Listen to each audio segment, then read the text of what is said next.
Just one quick little tip when doing stuff like this.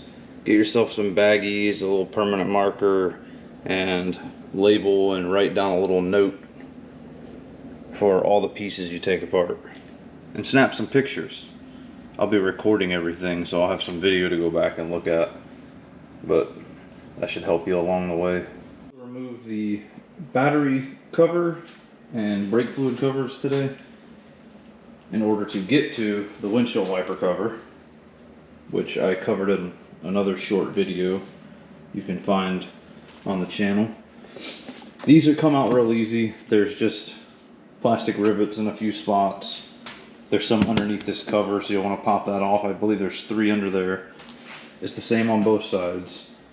Once those are out of the way, if you're doing the full job that I am, which is installing the aftermarket strut tower brace, you can then get to all the clips for this and remove this.